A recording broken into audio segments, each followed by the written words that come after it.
Welcome back to a brand new video, everyone. Today I'm talking about Mystic Timbers at Kings Island, Mason, Ohio. This coaster is a wooden GCI that opened up in early 2017. Of course, it has a height of 109.2 feet, a drop at the bottom of which you'll max out at 53 miles per hour, and then you'll go through a ride length of 3,265 feet, providing a ride duration of a little under a minute. Of course, this has 3 trains with 12 cars per train, with 2 across with the Millennium Flyer trains. Now, of course, the main marketing technique behind this coaster was advertising the ending shed. Of course, many were left disappointed. I'm going to be addressing my personal opinions on that later, but for now, let's look at what matters. So you do have to get lockers for this coaster, which isn't a big issue in my opinion. I know a lot of people are against lockers because of how pricey they can be, but this coaster is right across from Diamondback and to the right of Beast, so getting lockers really isn't an issue for me. It's a very scenic coaster, and it's also very secluded. Like I already mentioned, it's in close vicinity with Diamondback, a couple of good restaurants, and the Beast. And so it's definitely pretty secluded, and it's in the forest. The best place to get footage and photos of the coaster is by taking the train that goes around the park, or by going alongside Diamondback and near the Rapids ride. You'll walk up to your main plaza, which looks really nice. There's some cool music playing. Of course, you have a billboard that's all overgrown, a truck, and of course, this all ties into a story that there was this lumber company that was abandoned, and then of course taken over by these creatures. Now, you'll get to your station after seeing some awesome theming like cameras, other sheds, and just some little props here and there, and then you're going to go into your station, which is nicely decorated. The back is the best place to sit, in my opinion. Then you'll do a little bit of a pre-drop out of the station, go into this lift hill, in which the chain slows down and speeds up as this voice talks to you, which is pretty cool. You'll go into this drop. I thought the drop was good, definitely better in the back. In the front, I thought the drop was just okay.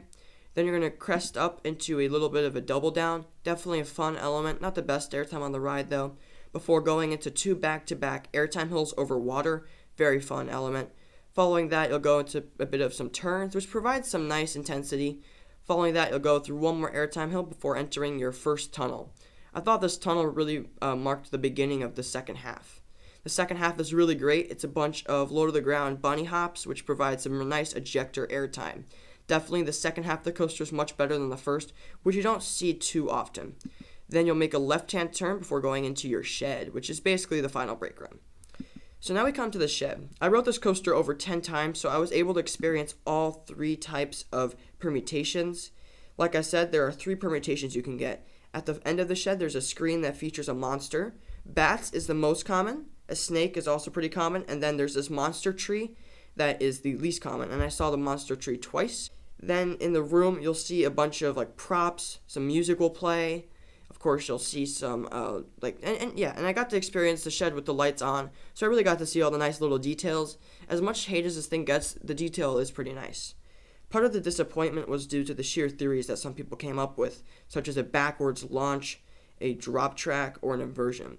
In effect, the leak layout didn't show anything before or after the shed that wasn't meant to be there, and no construction of extra track was shown around the shed. So I'm not sure why people made this out to be something that wasn't meant to be. Also, this is Kings Island and it's GCI, 2 things that aren't too innovative, so I'm not really sure why people were hyping this up. To me, it's a glorified brake run that's just cool. The theming and the shed on this ride don't make the ride better or worse. By far the biggest qualm I have with the ride is not the shed, but actually the layout. You can't deny that the layout of Mystic Timbers is incredibly boring.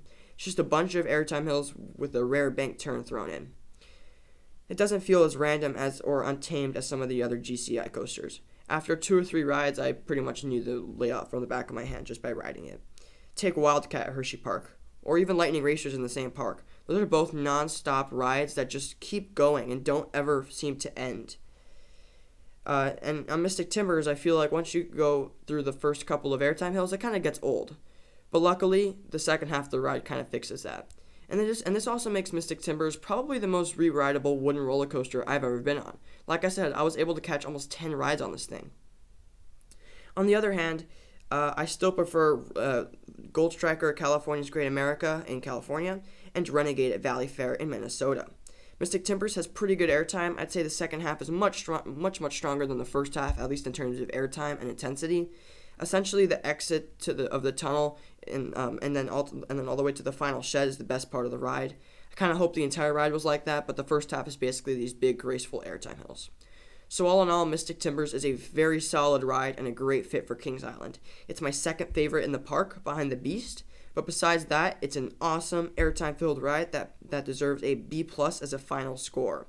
Thanks for watching, everyone. Be sure to like the video and subscribe if you are new to the channel.